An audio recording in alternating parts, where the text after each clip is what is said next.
Okay. Yep, seems to be working. So this is our last meeting. Um, we're gonna do the last lab project, which is really just it's the size of a normal weekly lab that like we've been doing all semester. I have a couple of introductory things to say, but uh, that's what we'll do today. I'll sort of provide some context for what we're doing in this final lab, and then we'll work through the final lab together. Good morning again, Davis. It's still morning, isn't it? Yeah. So good morning, and hi to a few of you are here. I can't see everybody, of course, because not everyone is logged into Twitch, but this is it for us. So I have the schedule up.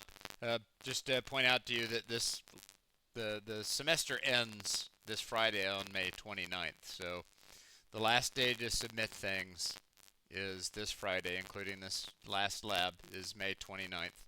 So please keep that in mind. I've been showing it on the screen before and after my broadcasts now for a couple of weeks, but um, just again, one last reminder, this final lab is due by Friday this week, which is the official end of the semester on the calendar. So um, please don't forget that. I have already loaded up into my text editor all the files for the final lab, uh, but I'm going to make a couple of comments before I start working on that lab. Um, so, what I want to say is that, I mean, this course was an introduction to data structures, among other things. Um, this course was designed to introduce you to a variety of data structures and algorithms uh, to work with those data structures. The kinds of things that we worked with, we dealt with the array. Um, in fact, that we used the standard library array. We used the standard library vector. Um, then we did singly linked list. We did doubly linked list, and we did a binary search tree. So those were the data structures that we dealt with, and of course there is you could argue that structs and classes are also a way to structure data. Um,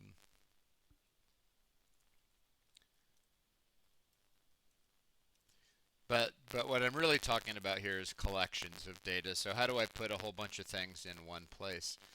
And if your next step is to be a programmer in the world, or if your next step is to continue your studies, um, collections for storing data are always going to be a part of your life, in programming at least. Um, and this was meant to sort of send you off into the world of bigger and better data structures. So we've dealt with those data structures. And the thing to think about is, um, and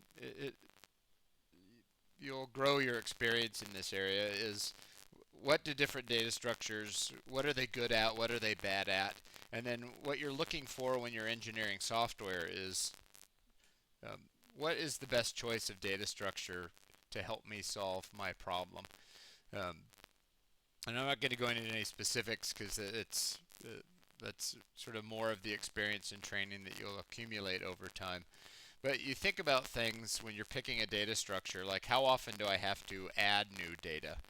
Um, how often do I have to remove data? How often do I need to update the data that's already there?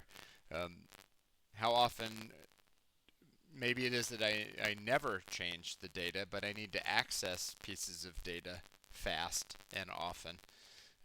It may be that I need my data to be constantly stored in some ordered fashion. For us, that'd be like numbers in order, or words in a particular order, like a dictionary. It may be that the order of my data doesn't matter to me at all, and I just need to be able to access it sometimes. So there's a lot of issues when it comes to creating and then choosing data structures to store collections of data. And the more experience you get, the more the exposure you will get to different data structures and different problems uh, that lend themselves better to some data structures than to others. And one just sort of crude example would be um, you would never pick an array really if you are frequently adding more data to your collection, because arrays aren't good at that. You might pick a linked list of some sort if adding new data quickly and often is what's most desirable. Um, a vector is kind of a little bit of a balance maybe between adding data and accessing it conveniently, but just things to think about. Um, um, Today we're going to add in uh, a hash table because the official course outline requires that we talk about that, even though I think it's a little premature for our course. It is what's required, so we're going to do it. It's a different data structure, and I'll explain to you how it works. But some other data structures that you might look at for your own learning would include things like a stack, a queue, a priority queue. Um, these data structures are really just different ways of using a linked list in many cases. But I'm putting these words here so that you can go look these things up and just sort of prepare yourself for other data structures that you will encounter in the world. And then sort of pay attention to the examples of the kinds of problems they use stacks and queues for. You are used to, by the way, you are used to queuing data structures because you encounter them in the world that we live in frequently. We use queues in the real world at fast food restaurants, at grocery stores, at stoplights. We use queues, and the idea of a queue is that the first thing to arrive in the queue also gets to be the first thing to leave. We call that first in, first out. And you see those often in the real world, but we also use them in software quite a bit when it matters who got here first.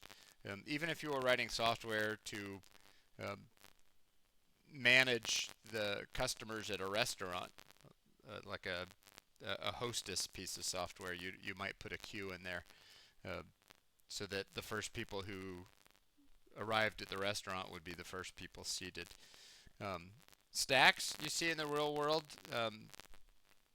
less than we used to, but you see stacks whenever you make a stack of books, or if you've ever seen an old style record player, a stack of records on a record player, or a stack of pancakes. And the idea of a stack is that the last thing to go on a stack is the first thing to come off. So you imagine you're adding pancakes, and then you are taking off pancakes to get back to the first one at the bottom of the stack that you added. We call those last in, first out data structures, or LIFO. Just as examples of other data structures. A priority queue is a system that you might see like at a hospital emergency room, where generally it's the order that people arrived who get to go in and see the doctor first, but sometimes we give some patients a higher priority over others so that they get to see the doctor faster because their situation is more dire. So that's another example of a data structure that we model in software. Those are fairly common. What you're going to see if you go on in your studies, you're going to see balanced trees, which are similar to binary search trees, except for they have extra algorithms that keep the two sides of the tree roughly in balance. You have a set of trees called M-way trees, and the purpose of an M-way tree is that what you do is instead of storing one piece of data in a node, you store multiple pieces of data in a node. And the whole idea is that what you want to do is you want to take a tree that can get very deep with nodes, and by combining pieces of data into nodes, what you end up with is a much shallower tree. And the advantage to a shallower tree is that getting an algorithm to locate a specific piece of data in a shallower tree is way faster than in a deeper tree where you have to go down many generations of children to get what you're looking for. So those, if you continue on in computer science studies, you're going to see pretty soon. We also have a data structure called a graph, and there's a whole bunch of different kinds of graphs. But a graph structure is good for things like Google Maps.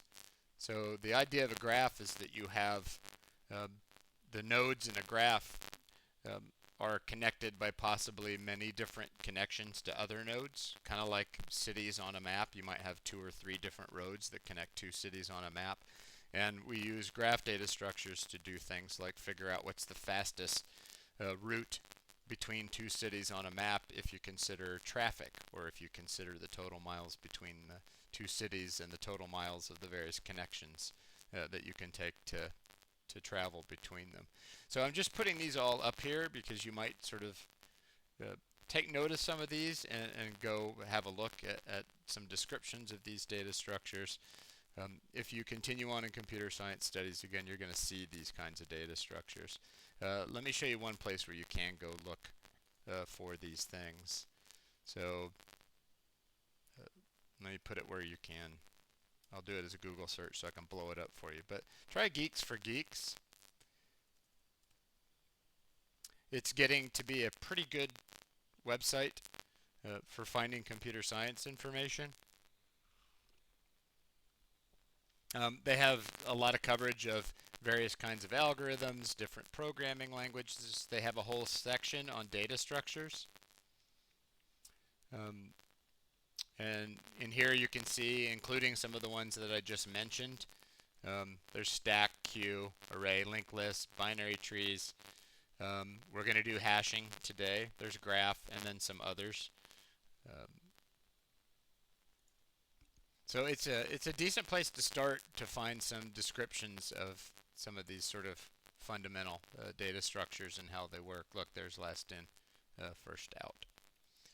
Okay, so that's my introductory comments, is to point out to you that part of the job of software engineering and part of the job of a computer scientist is either choosing or sometimes creating data structures that are best suited for solving particular kinds of problems. And very often the problems that we solve are a matter of getting some data and somehow getting it structured in the computer so that we can work with it. We can search it, we can edit it, we can manipulate it.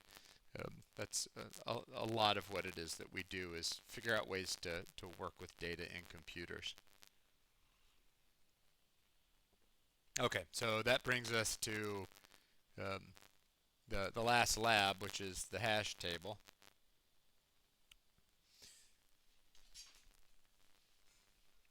And we're just sort of taking a deeper dive on this one because it's one that I decided is kind of interesting to expose you to. It's got some cool stuff in it. So it's another thing though that you could Google later and you can see who agrees with me and who doesn't about how you go about this. But anyway, a hash table. So to understand hash tables, we're going to take a step back. Let me get my camera. And we're going to first start with the idea of hashing.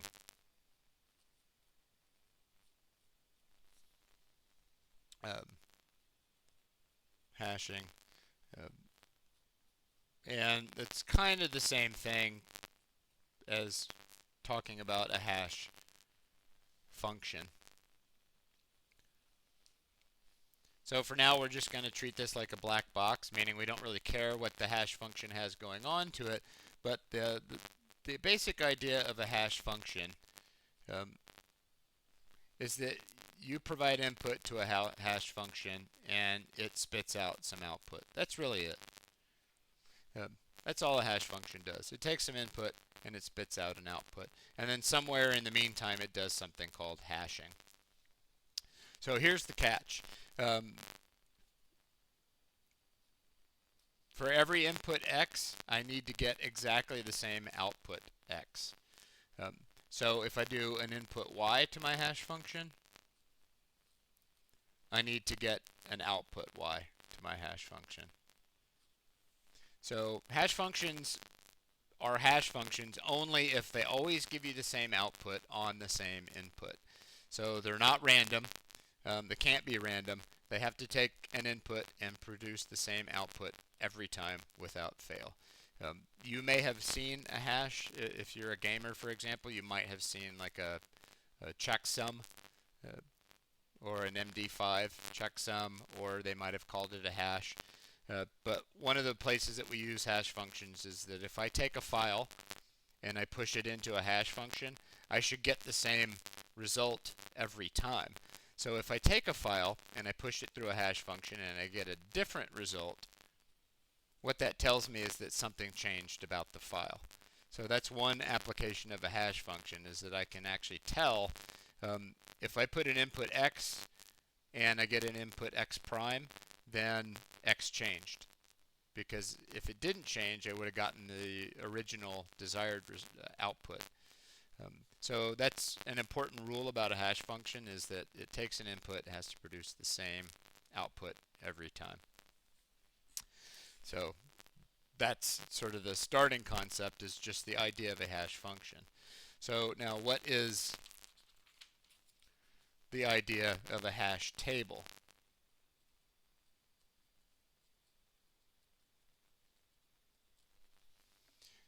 So a hash table, we can sort of picture it like a spreadsheet table, um, where we have keys and values.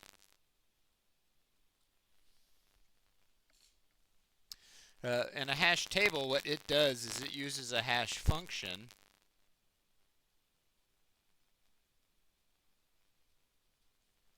to produce keys.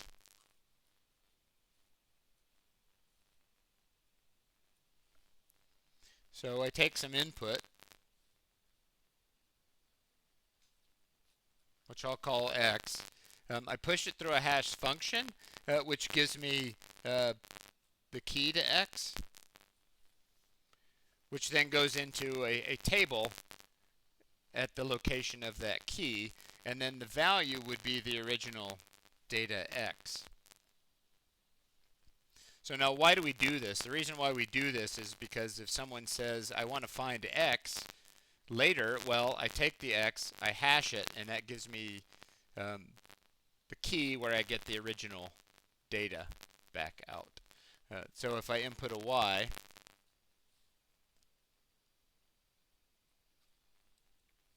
I get a y key back out, which tells me where to place basically this data in the table. So that's what a hash table does. It simply combines a hash function with a data structure that maps keys to values. So that's a hash table. That's all it is. It combines a hash function, which produces keys.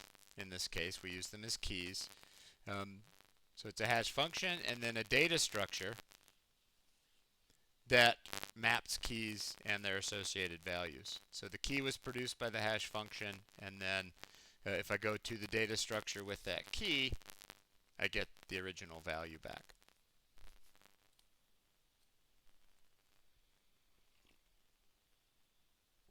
All right, that's a hash table. Now here's what we're going to do.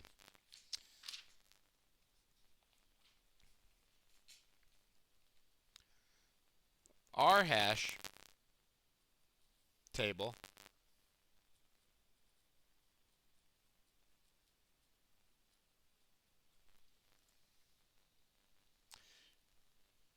is going to be an array.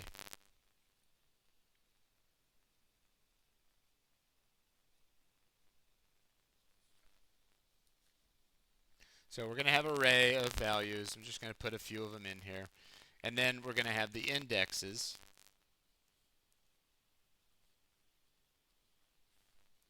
of the array. And the hash function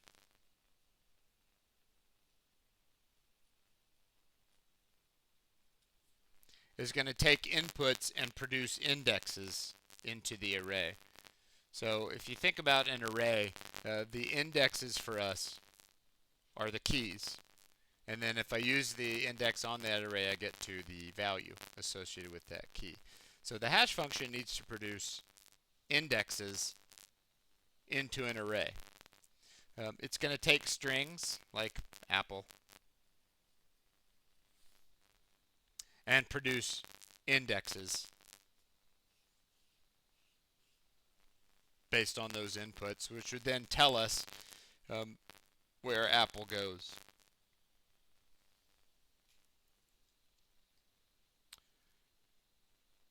So that's sort of the whole picture of what it is that we're doing in this lab. We're going to write a hash function. We're going to create a hash table using an array. And then we're going to use our hash function to generate the index or key for each piece of data that tells us where to place it inside of that array. There's a few more steps, but that's the basis. So I'm going to do a sample here. Don't code this. This is garbage that I'm about to do. Let me save this real quick. And then we'll get to the lab and do the real stuff.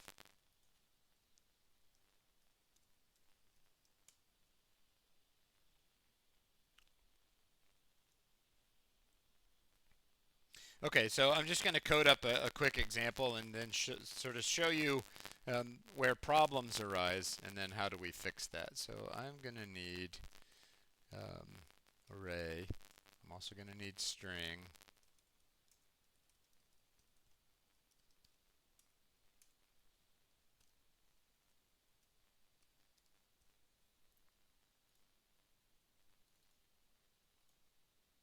Okay, let me just make sure that you're still seeing the product. You are. Okay. So this is going to be a sloppy one because I just want to show you but the one thing we're going to need, int hash, take a string, and return a hash value. So this is our hash function. And we're just going to use this to explore a couple of hash function issues together. So I pass it a string, and I get an unsigned integer, which is the index I'll use in an array. So I want to do something like this in my main.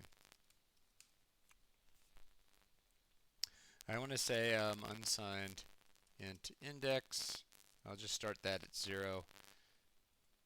And then I'm going to have myself an array of string of size, let's just say 10 for argument's sake. And I'll call that my hash table. And then I want to do this. I want to say my index equals hash, the word apple, and then I will say hash table at that index equals apple. This is what I want my program to do. So here's my hash table, which is that array we were talking about. Hopefully I put those in the right order. I think I did. This is my index variable that I'll use to capture the hash values. So what I want to do is I want to generate an index for apple by hashing it. And then I will use that index, that key, into the hash table and place the word apple there. And then I would do the same for other key value pairs. So let's say I wanted to put cherry in there.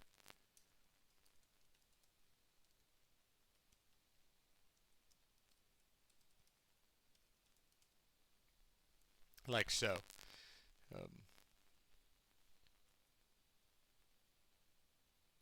That's pretty good. I'm going to go ahead and write a for loop real quick.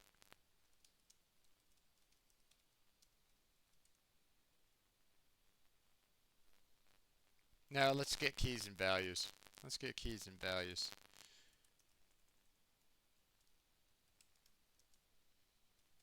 Size t, by the way, is in C++. It's a good way to sort of do unsigned counters and indexes and stuff. I don't know if you've ever talked about it, but if you see size t, that's really just an unsigned integer, shorthand for unsigned integer in C++. I is less than the hash table dot size, I plus plus. Put the square brackets, the I, square bracket space, And then I'll go grab the hash table at that index to show me the contents of the hash table. I'm going to need IOStream for that.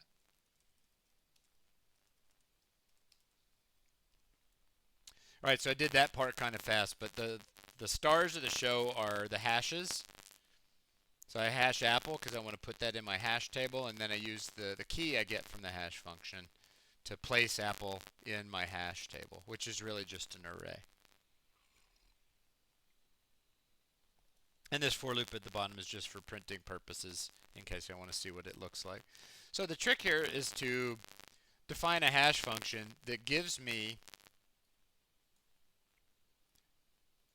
indexes that are useful for this hash table. And one of the quickest and easiest way to get an unsigned integer off of a string is simply to get the size of that string.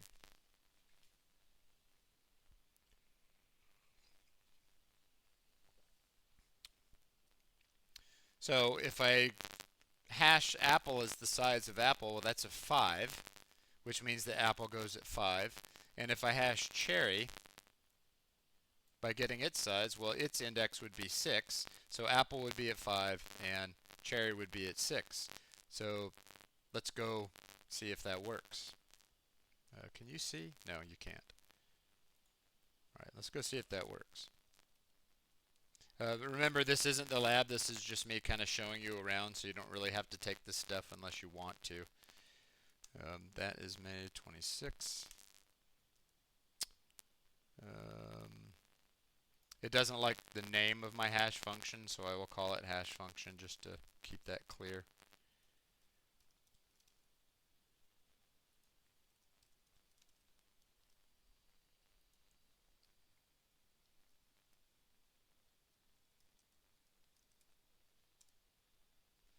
Okay, let's run it.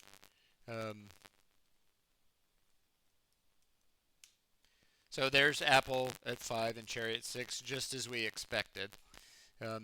So now we're going to start talking about problems with hash functions. Hopefully that much made sense, though. That was a pretty simple hashing function. Just how many characters are there? But let's look at problems now of hash functions. So let me think of one that would be bad, I'm pretty sure. So let's do this.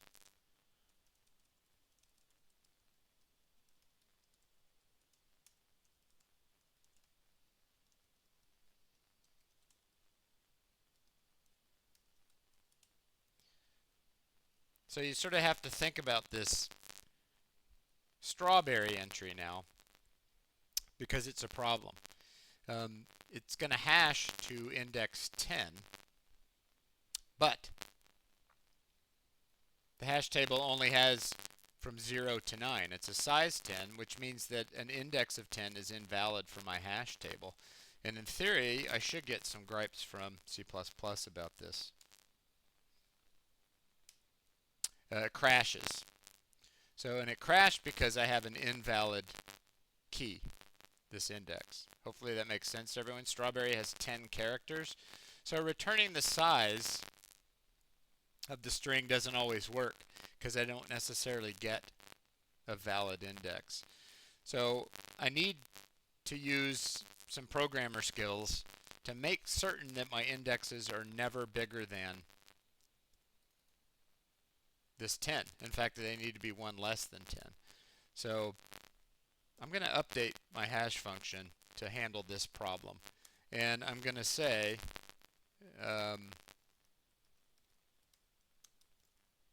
that I'm going to pass in a maximum value, and then I'm going to make sure that the size is never bigger than that maximum.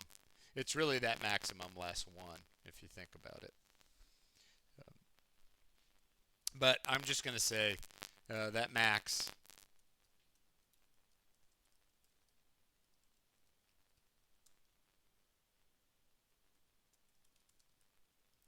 represents the largest valid output allowed. Okay, so the way you do this, by the way, is you just use mod.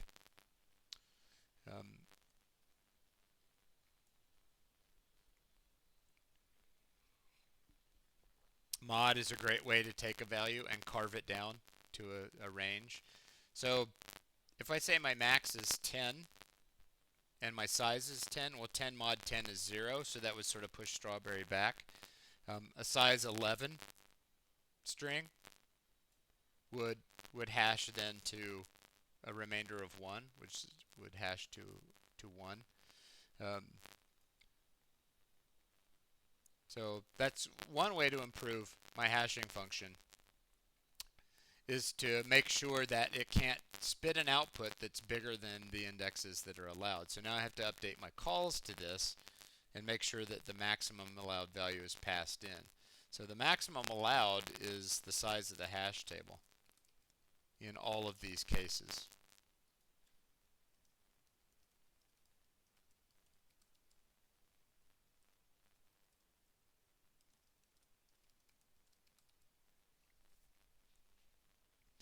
That guarantees that I cannot get a bad index, because I'm going to be using mod to sort of carve the value down. If you haven't seen that use of mod, then you might need to take some time to process that. So let's compile it. So there's strawberry at 0 because size 10 mod 10 yielded 0. So that got strawberry in my data structure hashed to a good index. Cherry and apple, by the way, stayed at the same place. Okay, so your hash function needs to return key values that are appropriate for your data structure, and sometimes you have to update your hash function to make that happen. All right, so now let's do another one that's a problem. And I'm just going to do it first and then describe for you what happened. So this one is going to be a problem.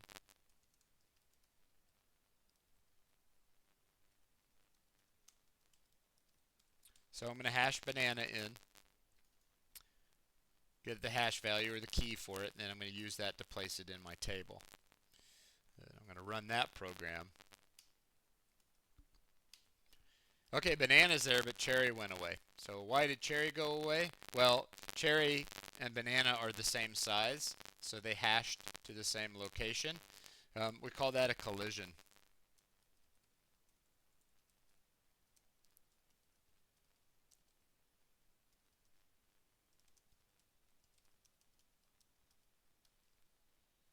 So banana being 6 characters and cherry being 6 characters, the hashing function has a collision because it hashes them both to the same index, and the problem then becomes that I lose or overwrite cherry. So that's not good. So I'm going to show you the technique we're going to use. So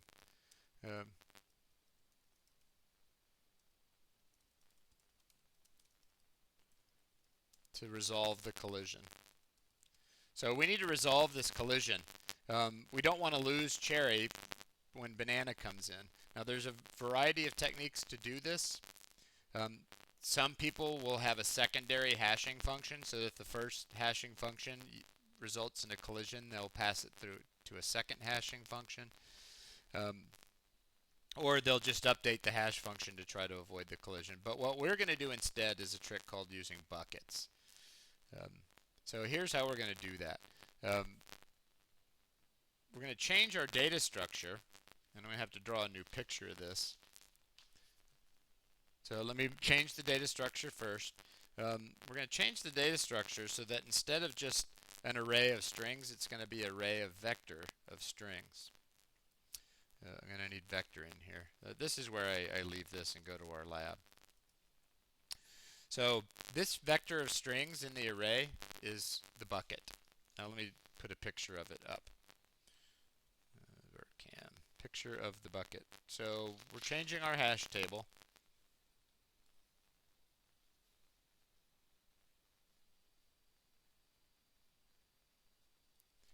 It's still an array. It still has indexes. But instead of just a single string now, we're going to have a vector at each location, or a bucket that can absorb extra pieces of data. So every one of these is going to be a bucket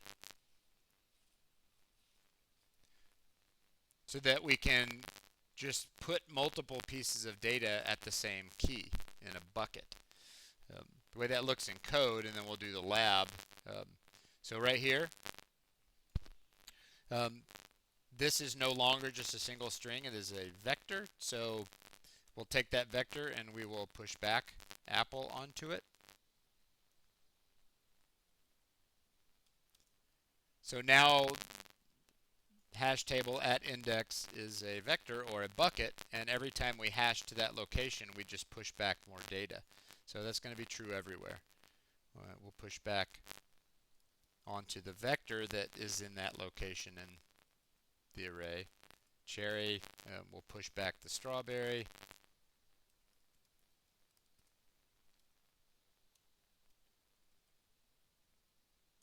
And then finally we'll push back the banana. I'm just going to use the picture to draw this instead of running it. So what we end up with is a hash table where we have strawberry in one bucket. We have, I'm not going to, this is not totally accurate, but we're going to have cherry and banana in another bucket. So they had the same key, so they'll just both live in that same bucket, and then somewhere else was apple. That's what our lab is. So I wanted to just sort of, it took a while, but I wanted to build up the entire picture for you so you had some sense of what's going on here. So that's correct, Davis. So they will not be sorted. They're just pushed back onto the bucket in the order that they arrived. This does mean that when you come back to look for cherry or banana later, you have to cycle through the bucket to find it. So this solution to the collision isn't ideal for all circumstances, but it's a solution, a simple one that we can use. So that's good to note, though. You're totally correct. They're not sorted in any way. They're here in the order of their arrival in the bucket. Kind of like a stack or a queue, by the way. Okay, now this whole thing is really just so that you've heard the terminology of hashing and hash tables before. So we're going to make a hash function. We're going to make a hash table, which for us will be an array of vectors. And then the reason why we're going to have an array of vectors is because we're going to use the bucket technique to solve collisions. So we're going to have a hash function that I've purposely set up is going to cause collisions, and we're going to use these buckets to make sure that we don't lose data. Okay, so now on to the lab.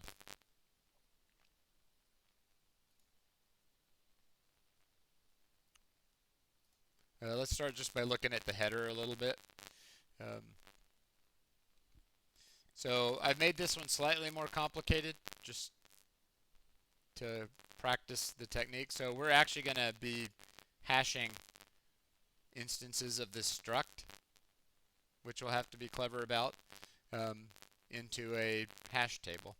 So we have this struct, this is the data, and the data is going to have to be hashed, pushed through a hash function to get a key, so that we'll know where to put each item into our hash table. The hash table, if we scroll down to the private section,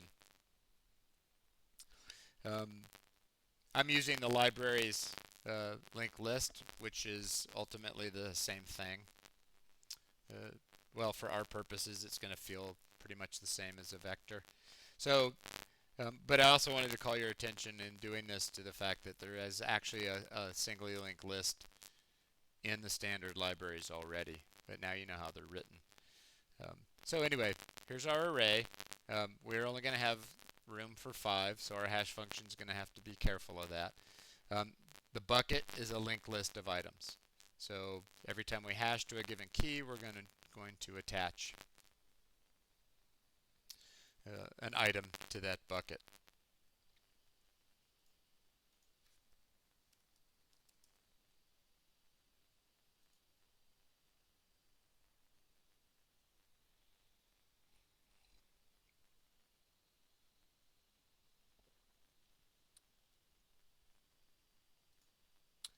Okay. We have a print, which is going to be challenging because it's going to have to print each item, each slot of the array, and then for each slot, it's going to have to go across and print out all of the items that are in that bucket at that slot. Um, we have a hashing function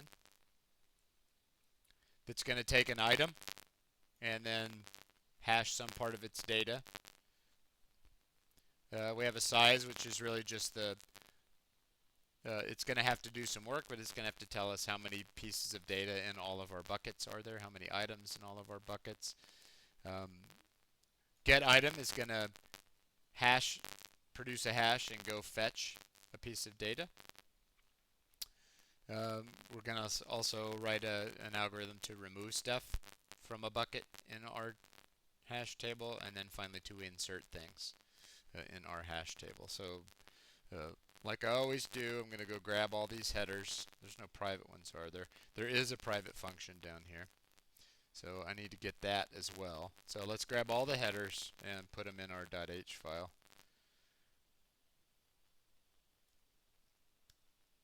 .cpp file, what am I saying?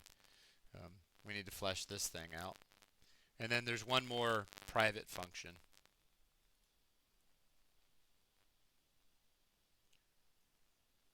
which is sort of a supplemental hash function. It's commented, so it'll tell us what it needs to do. So I have the one private hash function. I have print detail, the public hash function, a size function, a get item function, a remove function, and an insert function. Okay, so that's step one, is just make sure you have 1, 2, 3, 4, 5, 6, 7 functions here that we have to implement. The first thing I'm going to do is go stub them out. So I think the class is called, the class name is hash table with a capital H and a capital T. So I usually do this step first, as you know. Hash table : and then put the empty block in here. And then I'll come back and stub them out. Empty block.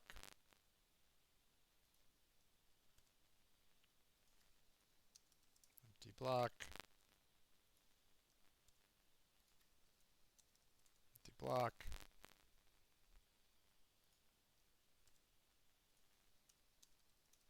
It's not as scary as it looks. Empty block. So hash table : and then replace the semicolon with the empty block. And then the last one down here, the helper. Hash table : and then empty block. Save that. And now I need to just go make sure that they are all stubbed properly so that I can get it to compile and test. So I'm going to hit pause for a sec.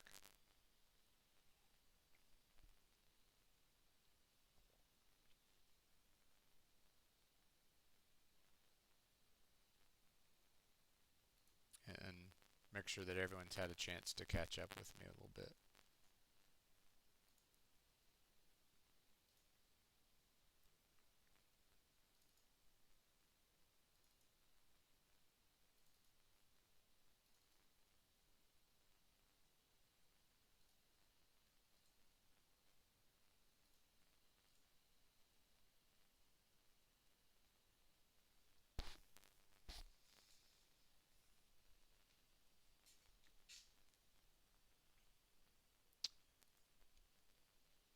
Checking chat. Okay, so let's stub. Insert. I went back to the top. Insert is void, so I don't have to do anything to stub it out. Remove is bool, so I am going to stub that out by returning false. Doesn't really matter, just return a bool. Get item returns an item pointer, so to stub it out, I'll return null. Size, I'm going to return 0. Hash, I will return 0. It's unsigned int. print detail. For now, I'll just return an empty string.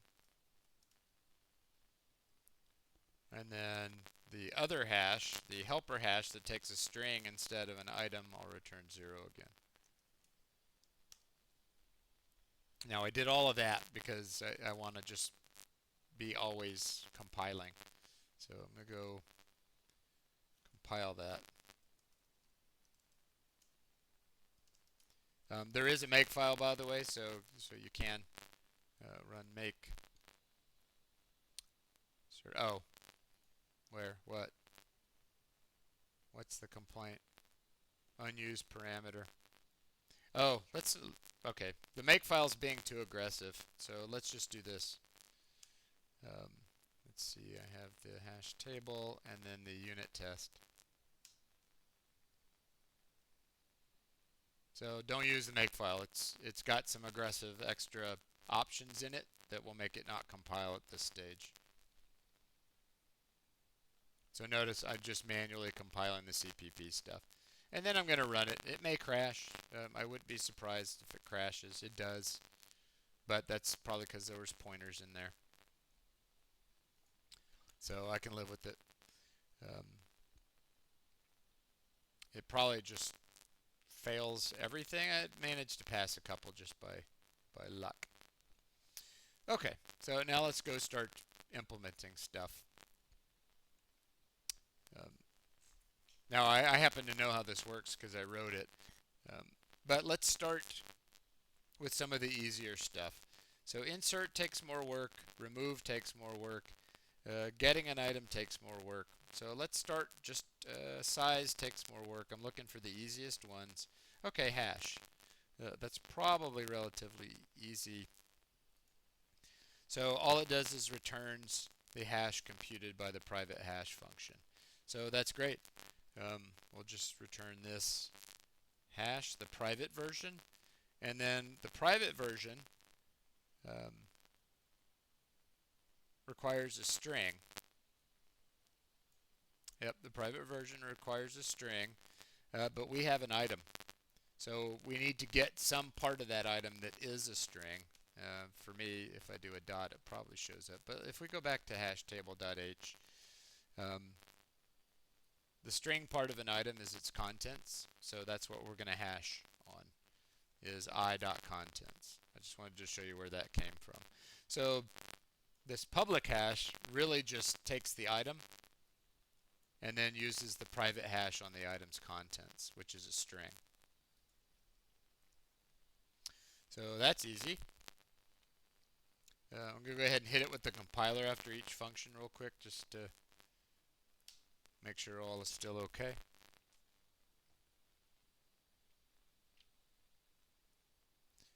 I don't expect to pass any more tests because those were all zeros at that point anyway. Okay, so just making sure it compiles. Okay, so now the hash. Let's go down and do this part, the hash function.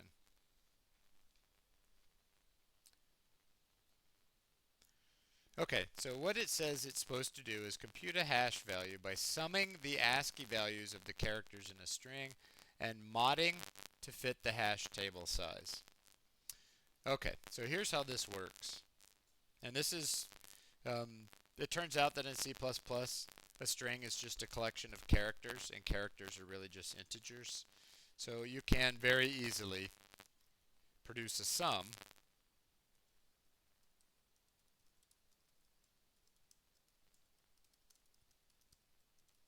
of the characters of the string. That's what the ASCII means, is the integer values of the individual characters. But you can actually just loop through the string S, grab each individual character, and you can add, and it looks like I'm adding a character to an unsigned integer, but the truth is characters are just integers. So I'm going to produce a sum, and then I'm going to return that sum modded by the hash table thing inside of this class, which is the items array. So the size of items. And again, modding by the size of items guarantees that you get a valid index into your array. Um, I don't know what that would be about. If you're doing what I'm doing, I don't know why that would happen.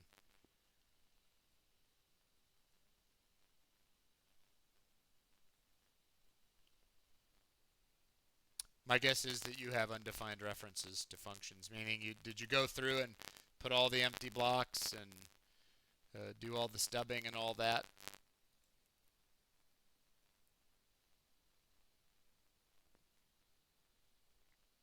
The other possibility is that you're not compiling it.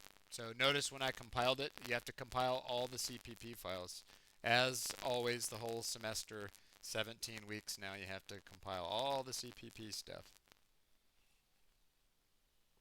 which includes hashtable.cpp and unittest.cpp, which is probably what you did wrong.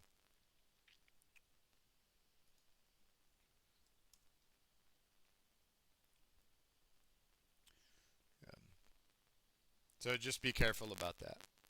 But I'm betting that the undefined reference is because you didn't actually ask the compiler to incorporate your CPP file.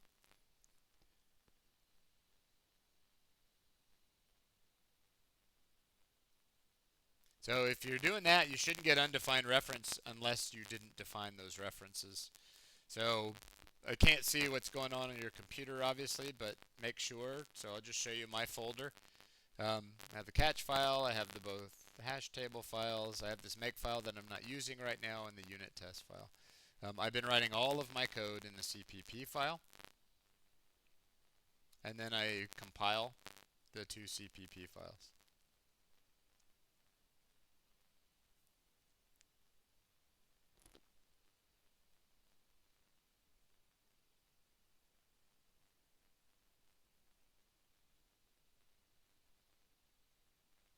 So I'm going to run this. It may crash still. I do pass 7 tests now. It does still crash, which is expected, but I'm passing more tests. So I implemented both ends of the hashing functions.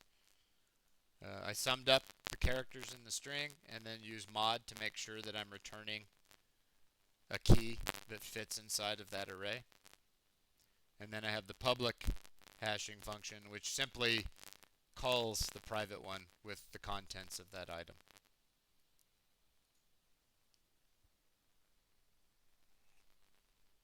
So I'm going to leave it sitting here on the hash function for a second and let people catch up if you want.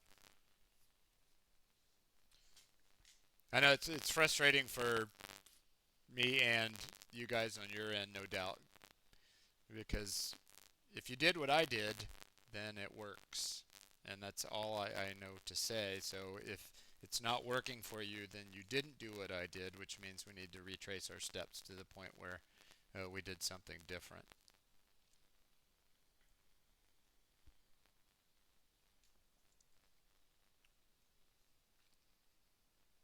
But I'm going to pause for a second or two. So we're going to go a little bit long, but this is our last meeting, so um, hopefully you have patience to contend with that.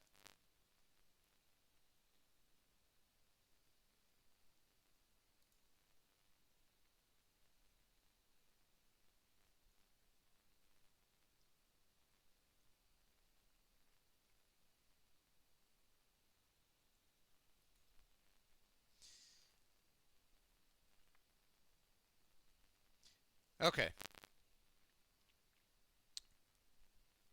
So I'm going to go and work on insert.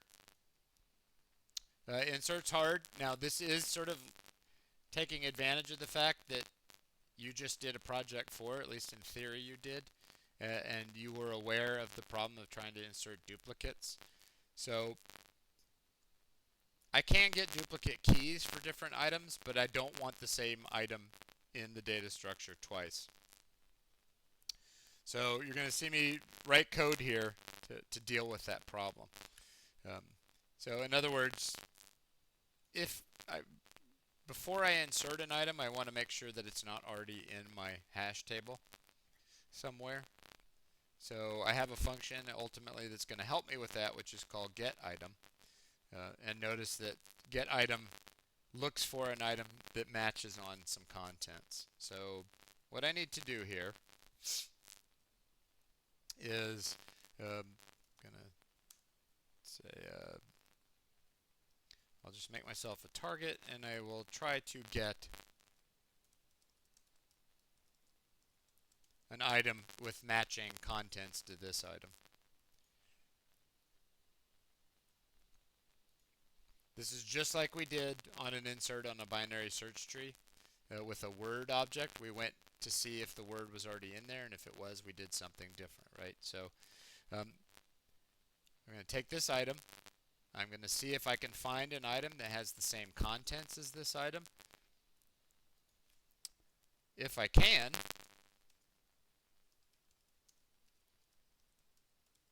so if I get a non-null pointer back, that means that I do have an item with that contents. Then what I'm going to do is the same thing that I did on the project. Let me bring up hashtable.h. Okay, so I'm going to try to get the item because I don't want duplicate items. I could get duplicate hashes, but I don't want duplicate items.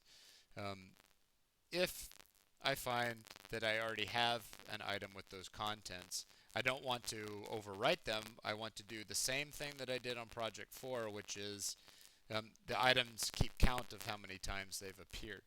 So I'm simply going to take that target item that I found and I'm going to bump up its count, just like we did on project 4.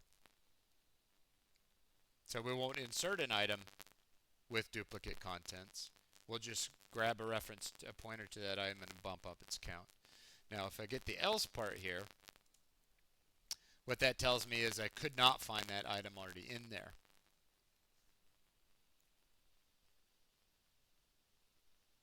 Okay. Yeah, something somewhere you got off track somewhere. Okay, so this else part means I could not find this item, so now I need to actually put it in there, add it to my hash table. So the way we do that is we're going to get an index by hashing it. So I'm going to hash the item, which I know indirectly hashes the item's contents. That gives me an index. And then I will go to the items array, my hash table, at that index. It's a bucket, and it has the same function as a vector, the list does, to attach an item.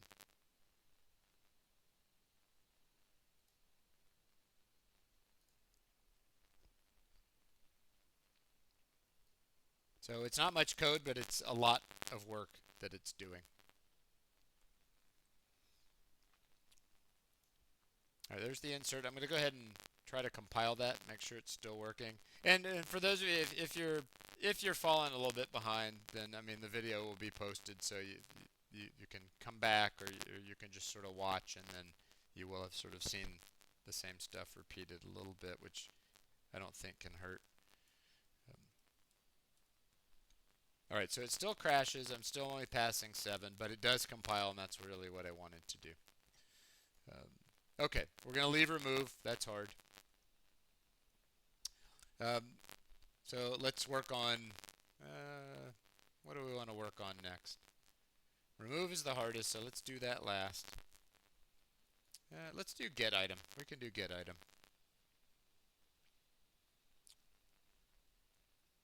Okay, so how do we do that?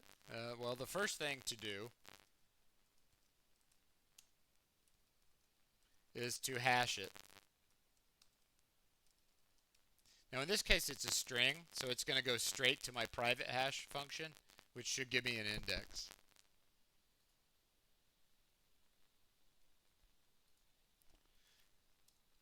Now what I need to do is take that index and go look in the proper bucket. So I'm going to look at the bucket. I'm going to see if there's anything in that bucket. So I take the hash or the key for those contents, and then I look to see if that bucket even has anything in it at that location.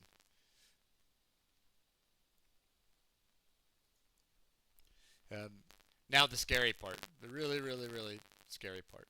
Um, Actually, probably not. Let's try it the easy way first and see if it works.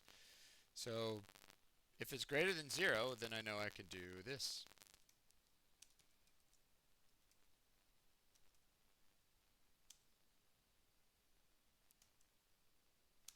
Pull the item out of this items at that index. So it's this is a bucket, which means I have to cycle through all the elements of that bucket and get the items in that bucket. Um, and if I find an item whose contents match the contents that I'm looking for, then what I will do is return a pointer to that item. Hopefully this compiles. If it doesn't, we'll try something else. So this part you've done before also from the binary search tree. You've taken something that wasn't a pointer and got a pointer to it. So anyway, I hash that string, which tells me which bucket to look in. Then I ask myself, does that bucket even have anything in it? If it does, then I loop through the entire bucket. This is the bucket, looking at each individual item. If I find an item in that bucket whose contents match the contents I'm looking for, then I return a pointer to that item. And it makes sense when someone who's done it before talks it through, I hope. Um, but that's the algorithm. Hopefully that's going to work. Now, if I happen to get down here in my code, that either means that the bucket was empty where those contents should have been, or it means in looking through that specific bucket I didn't find matching contents. In either case, I failed to get the item, so I'll just return a null pointer as an indication that the item that had those contents in it I couldn't find.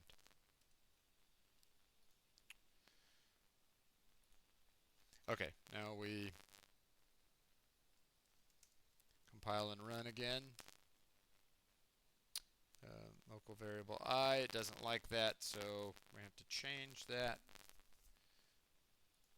Well, it's just, actually it won't compile because of that. So, oh, this is a good heads up to. So some of you, if you notice, you've been getting some deductions on labs. The way I've discovered that you had problems was I got these warnings. Do not ignore warnings. If you get warnings from the compiler, go fix it. So it's telling me it does not like this, using this item I inside of this loop. Address of local variable I returned. It doesn't like that. So we're going to have to do a different algorithm, I suspect. Which is fine. It just means we're going to have to use a different algorithm. So that one's probably not going to cooperate as far as I know. I'm trying to think if I could. Can I get a reference to it? Let's try that, and then I'll give up and I'll do it the hard way. Trying to do it the easiest way I can think of.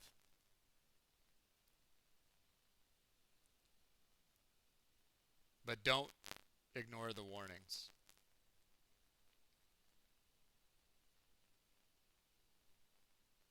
Okay, that works. So simply by changing my for loop to use references to items, it stopped complaining. Now this is confusing because that's an item reference and this is an item pointer. It's totally a matter of the context. So this ampersand is between the data type and the I, and this ampersand is just on in front of the I. So C++ knows that we mean pull these by reference, and this one C++ knows it means turn it into a pointer. Alright, so there's get item. It compiled. I'm going to test it. Now I'm passing 14, so that's good. Removes hard, so we're trying to put that one off. until the very end. But I've done most of them now, haven't I? Oh, let's do size. Size is easy. Um,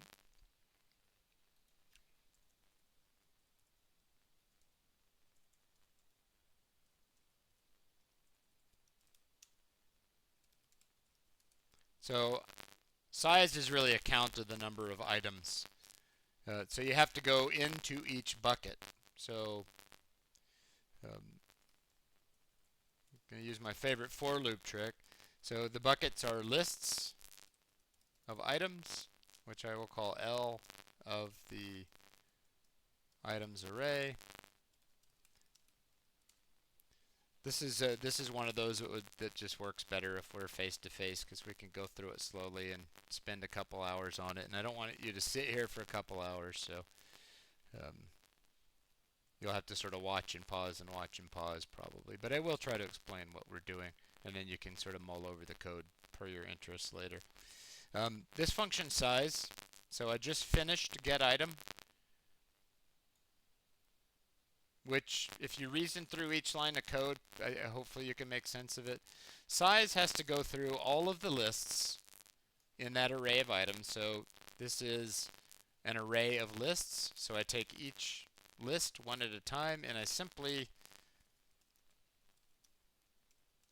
add the size of that list to my count. So that's the size of each bucket, and the size of each bucket is the number of items in each bucket, and if I sum all those up, I get the total size of my hash table. So that one's actually not that difficult if you remember what items is, which is an array of lists. So if I loop an array of lists, I get lists, and then the size of the list is the number of items in each bucket, and I just accumulate all that to get a total item count.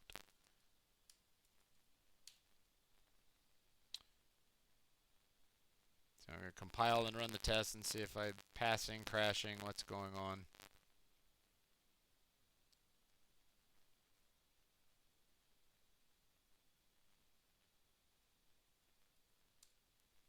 So I didn't pass anymore, but I'm not crashing anymore. I'm just failing the same ones, which is okay.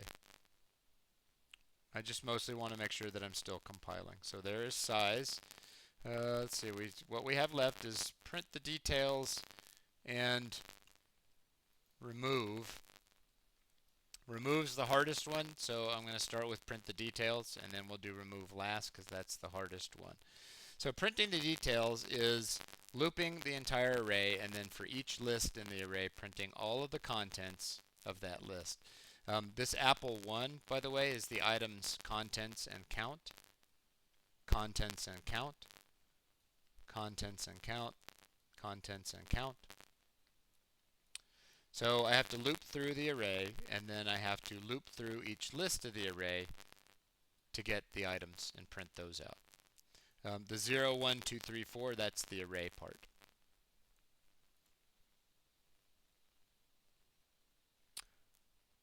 And then it's supposed to return a string, but that's not hard because I'll simply just use a string stream for that,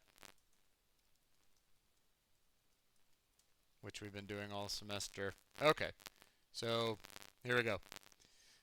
Oh, it's also supposed to say how many items are in the hash table. Okay, can do.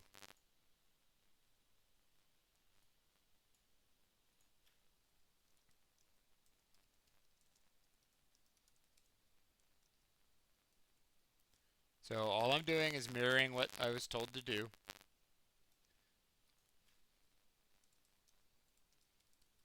I'm going to use the size function I just wrote to print out the total number of items that are in there, and then a line break. So just mirroring this. Now I'm going to loop through the array. This time I need the I because the printout has the I's in it.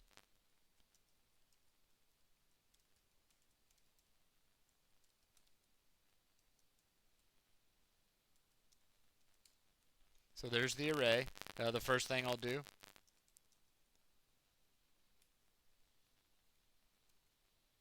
is print the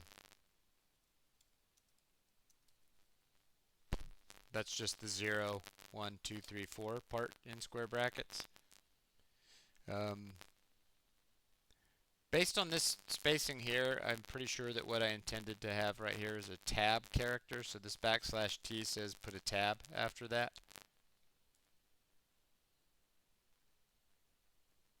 Oh, in fact, if we read my notes, so the first line is items in hash table, and then each line after that is the array index, which is what I'm working on now, followed by the contents, followed by counts, and then note, insert a tab after this part. And then output the item's contents into a field of width 10. Okay, so now I know what's going on there. Okay, so anyway, that's where the tab came from. There's the item index, followed by a tab character. Now the scary stuff, because we got to loop through the list. So I'm going to loop through, grab items off of each bucket.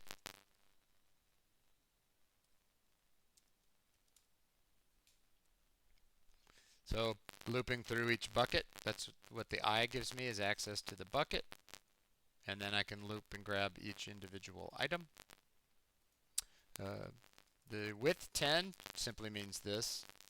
So there's this set width function you can use, which helps to format the output. I gotta check chat. Okay. So I might be all alone. Hopefully there's a few of you still watching. Okay. So why set width 10? Because it tells me up here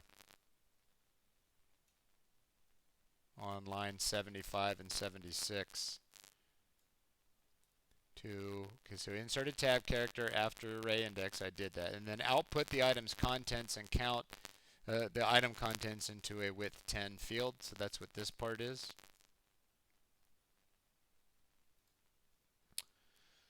Then I need the contents. Then I need a space and open a parenthesis, because I notice here that the count goes inside a parentheses. So then I get the item's count, and then I close the parenthesis.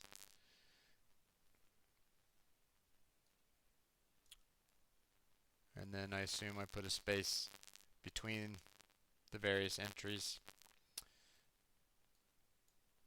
And then once I get to, so all of this is one line, right? That's the array index, so that's the location of the bucket. And then I go through the bucket, grab each item, told me to do filled with the 10, grab each item, spit its contents out, spit its count in between parentheses, and then at the end of each bucket, I will put a line break.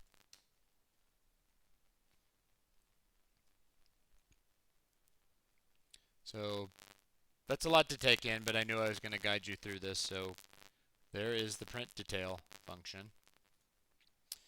I'm going to go try to compile it, and then we'll be down to the last and the nastiest thing.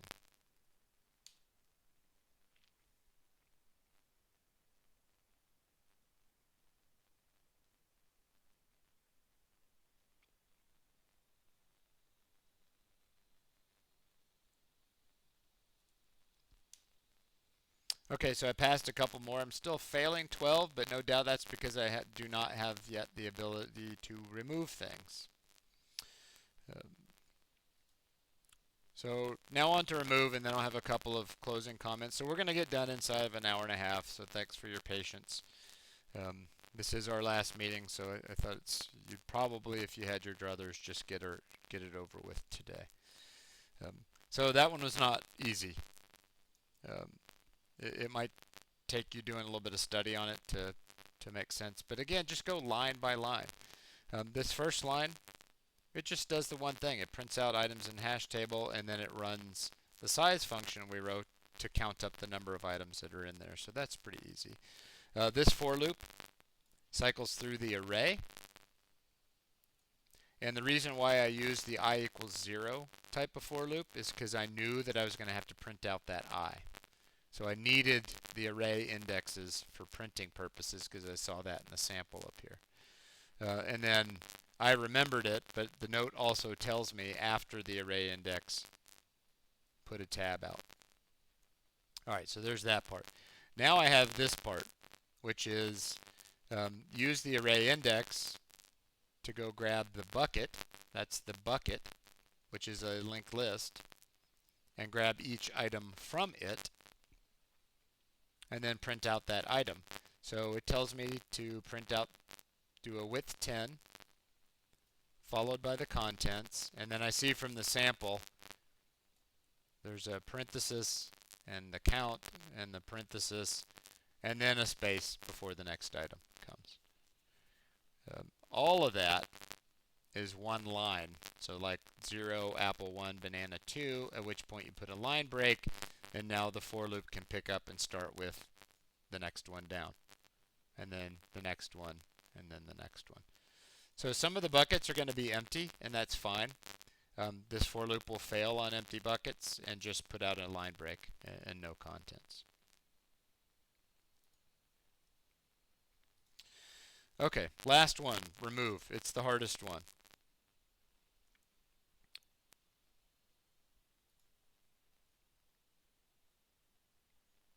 Remove. This one's hard.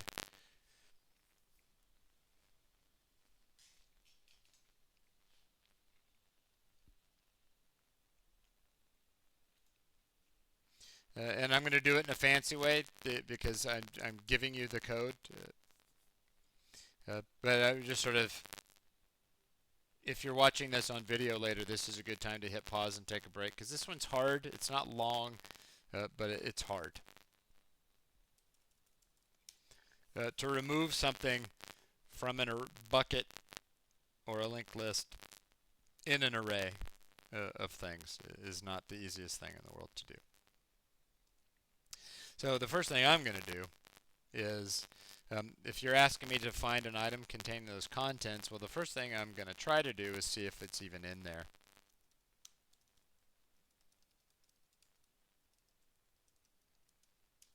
And just sort of eliminate the easy problem first, which is if I don't have what you want me to remove, well, I'm just going to return false. So the first thing I try to do is just see if I can get an item with those contents in it. If I cannot, meaning I get a null pointer back, well, I'll just return false. I couldn't remove your thing. Otherwise,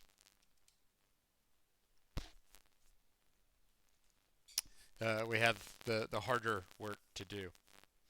So how do we do this? The first step is to hash those contents. And by hashing the contents, I know which bucket the item with those contents is in. So I need to figure out which bucket are they in first.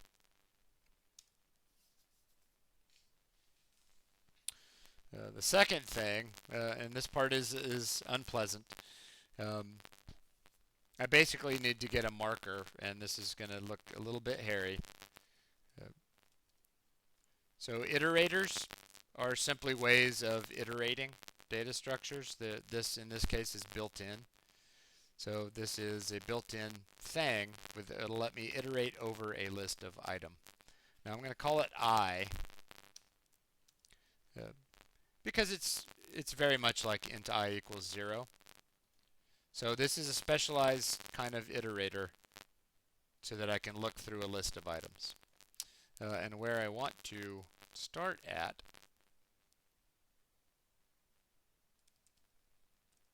is the beginning of the bucket in question. So I figured out which bucket it's in. Then I grab that bucket, and then I grab an iterator to the first item of that bucket. It's kind of like int I equals 0 on a linked list. And again, it's a little intimidating, but you can do it. Just sort of follow along and pause as needed if you're watching the video. There's a good chance if you're doing it in real time that you might make a mistake, which is fine. We'll fix it. Anyway, this is kind of like saying int I equals 0. Now the reason why I'm using an iterator in this case is because it makes the job of removing things from a linked list easier. You've done iterators before, by the way. On a linked list, it looks like pointers to nodes. So another way to think about this is that this is really just a pointer to a node in the linked list. It is a pointer to the first node in a linked list, which is the bucket that has my target data in it. Okay, so now I have that. I think now I want to say while.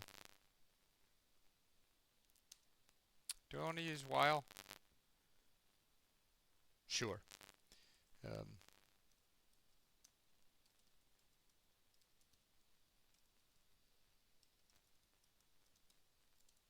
So now what I need to do is I need to iterate across my linked list and hopefully not fall off the end. So I'm going to get this I, which is a pointer to the first element, and then I'm going to use a loop that says while I haven't reached the end, if, now this part's going to look funny, but basically I is a pointer to an item, which means I can get its contents that way. So if, as I'm iterating my list, I find an item with contents that match what I am looking for, then I'm going to break out of this loop.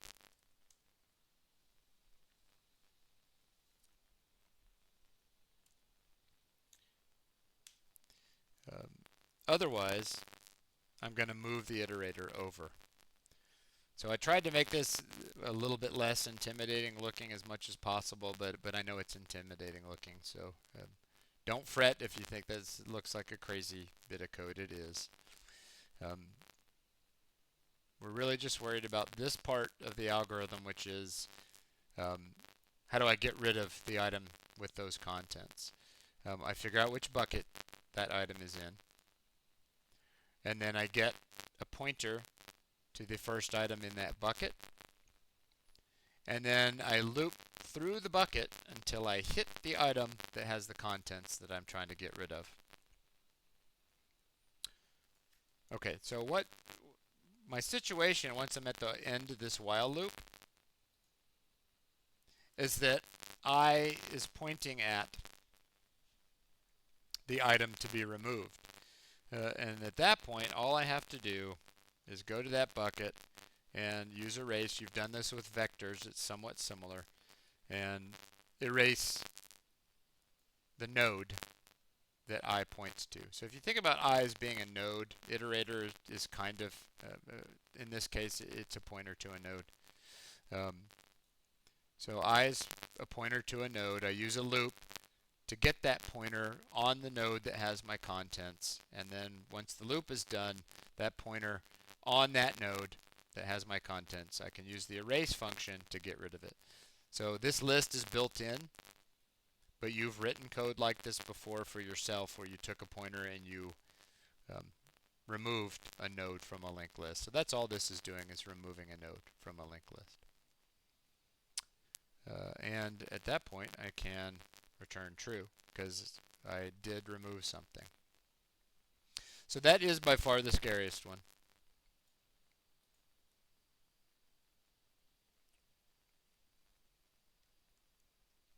And we could be here for a while for me drawing pictures, so we'll do that to you. So I'll just, and I'll put the video up immediately so that you'll have it. But anyway, hopefully some of the higher level description of this, I need to remove certain kind of contents. So maybe I will draw a picture. Let's make sure this works, and then I'll draw a picture of what we just did. Maybe. I don't know if that's going to help. Let's start just by saying that it works. So you use the hash function to get the key of the right bucket. You loop through that bucket until you find the item with the contents. Then you erase that node that has that item with the contents, and then you return true. That's really all this code does. Find the bucket, find the item, erase the item, return true. But let's see if it works. But let's see if it works.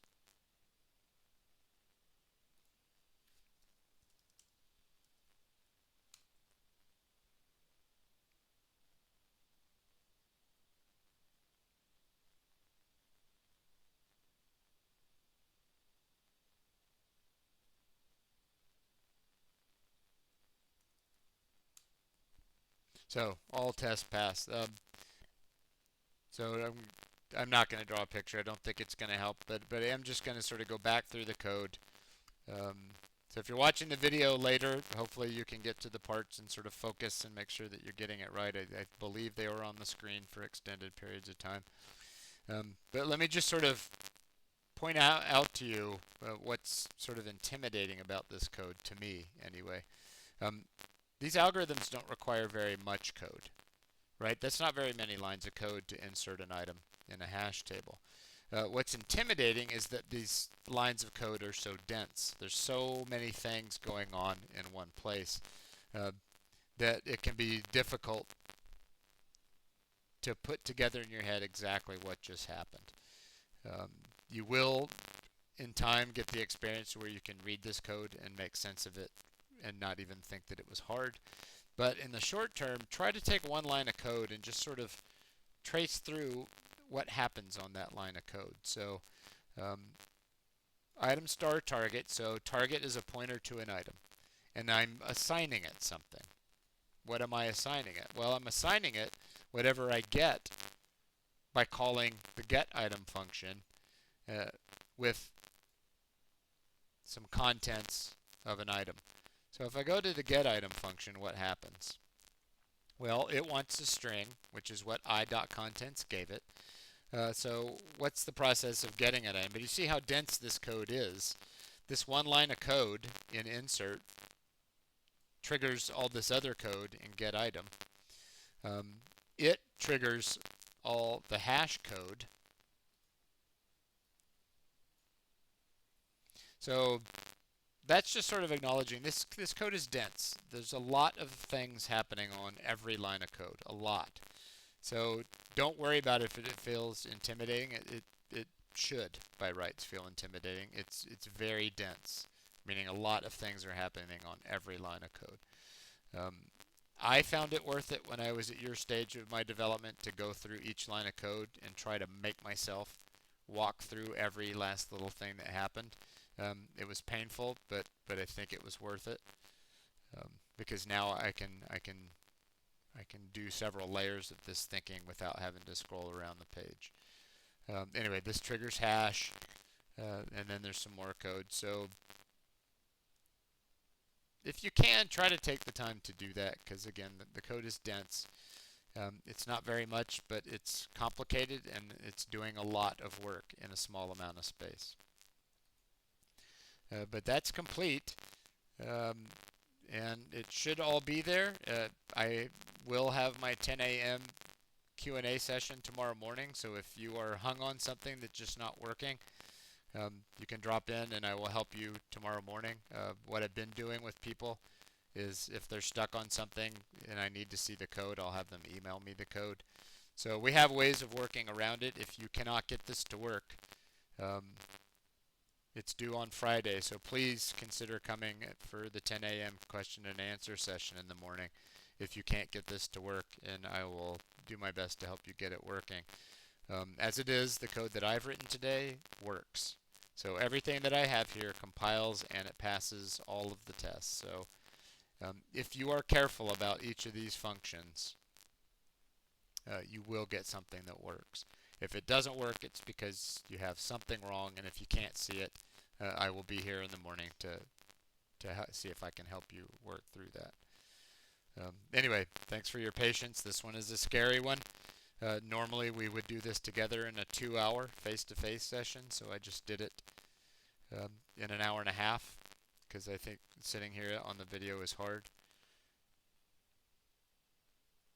But it also means that you have the video available later so you can review it, you can pause it, rewind it, and whatnot. So email me if you have questions. Please drop in on the Q&A if you get stuck on this. This final lab I think is worth 300 or 400 points, so it's worth the extra bit of trouble to get it working right so that you get the points. Thank you, Himanshi. Appreciate it. So if I don't see you again, thanks for sticking it out this far, and thanks for those of you who are regulars on the broadcast. It helps a lot to know that some of you are out there actually in real time. I feel a lot less lonely that way. Good luck with whatever comes next. I'm available by email through Friday this week, and I will be here in the morning, as I always am, at 10 a.m. answering questions until there are no more questions. So take care.